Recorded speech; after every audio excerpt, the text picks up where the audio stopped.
What happened in Zamfara State should be condemned in every possible way. When vulnerability becomes the qualification of marriage, you know that the system has failed beyond repair. My name is Edu. Yesterday was November 25th, 2025. It marked the day one of the 16 days of activism against gender-based violence.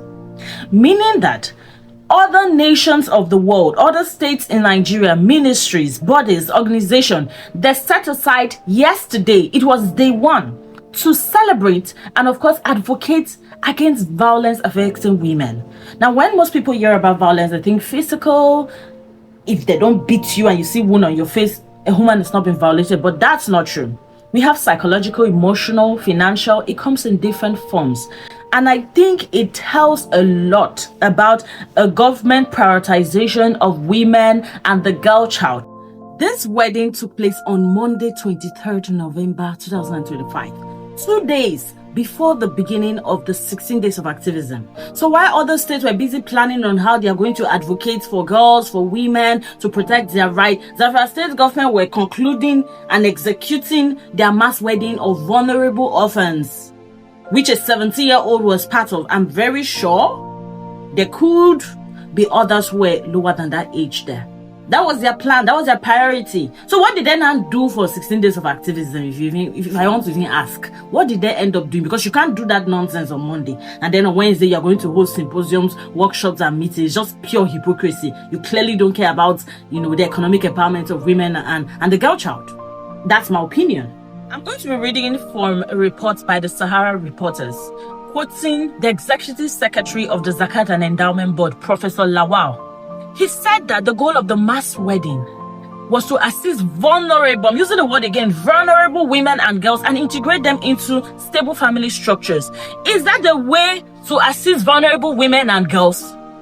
Is that the way to assist vulnerable women and girls in today's society in 2025? By marrying them off?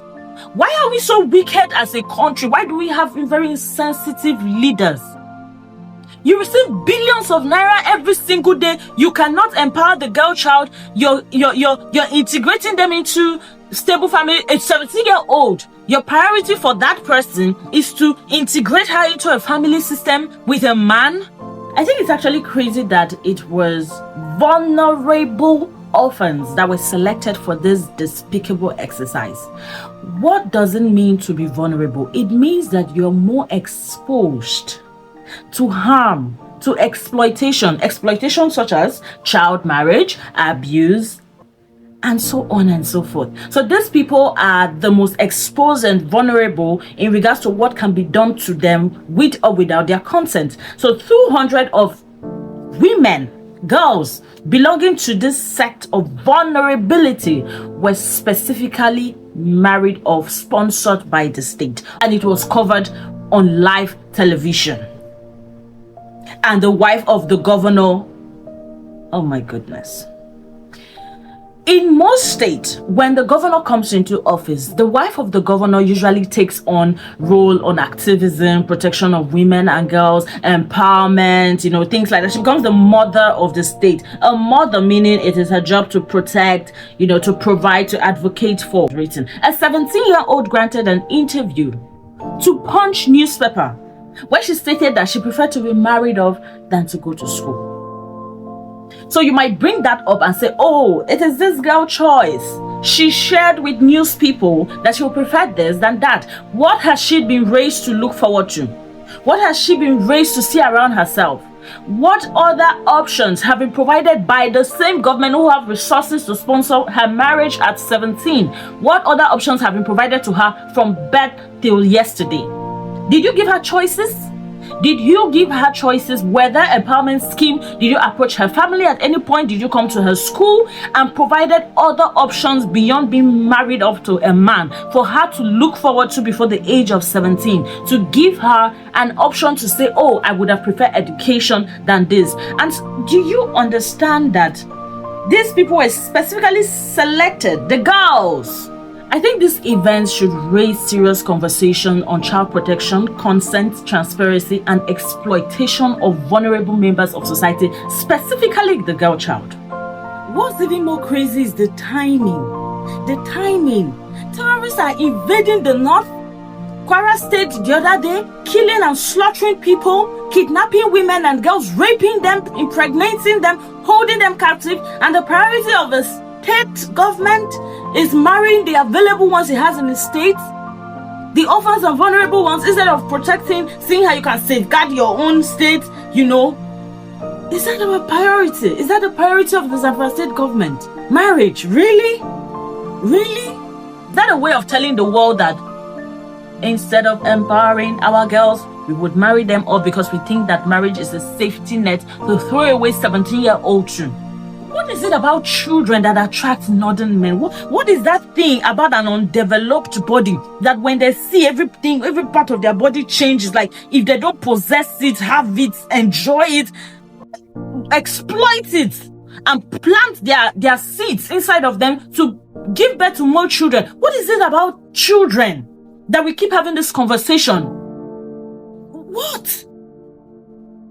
Can't they just adult women? I don't get it. I have tried over the years to get it. I still don't get it. I don't understand what is going on in the north generally. But we are still Nigerians. And until Nigerians disintegrate and they are one side and we from the south are in another side, I will have an opinion about what happens. In fact, I will even have an opinion even when that happens, because I will still give my opinion as a girl. Even if she said no after I was on the table, did you bring counselors, mentors to emphasize the importance of education? They didn't do any of that. I know they said they verified, they did help this thing and all. Do you see how if the resources that was spent for all of this was invested towards education and empowerment and skills acquisition that did not come with marriage as part of it? Because you're going to mention that they also empowered them and they did this and they did that. But that was after, the marriage handing over. Nothing actually annoyed me more than when I saw that they were empowered with 200,000 naira. Oh my goodness. What is 200,000 naira?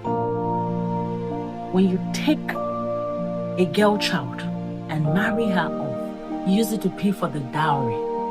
I read some reports about 30,000 naira cash. This was reported by Sahara reporters. Was given to them to use and do what? To use and do what? What should they use it for? Now, this disgraceful small amount that was given to them at the end of the day, it does not cover for their legal protection, their child's rights, their access to education. Because I read the 200,000 was for dowry payment. I don't know, do the girls go back with the 200,000 or does it end in the man's pocket? How does it really work? So how does it really benefit this 17-year-old, for example? How? What happens is that in the next 5 years, we have the population doubling in that same state, because these children, these women, these widows, these orphans will give birth to more children. And next year, they might increase the budget for the board to use and conduct another mass 300. And then in 2029, we will have another mass 500. And that is progress to them. Is that progress to them? Other states, other countries are having educational scheme, empowerment, things that positions the girl child for leadership, knowing her rights, protecting the said rights. And our achievement on the first day of activism is to marry them off. Vulnerable. They have no one. Orphans. Do you know how sad it is that these people don't have anybody? Instead of people to spend the time you use in collecting the data of these 200 orphans, to collect the same data and say, oh, as a state, how can we do to support them? How can we do to empower them? You now give them grain and chair and that wooden constructed this thing for fowl rearing or whatever crap that was. And you go, you enter your tinted cars, your protected cars with gas and drive to the state government house and live happily ever after. Why those girls are with men sponsored by you? I think it's shameful, and it should call on reflection on where we are in regards to the safety and protection of women and girls in Nigeria. Thank you.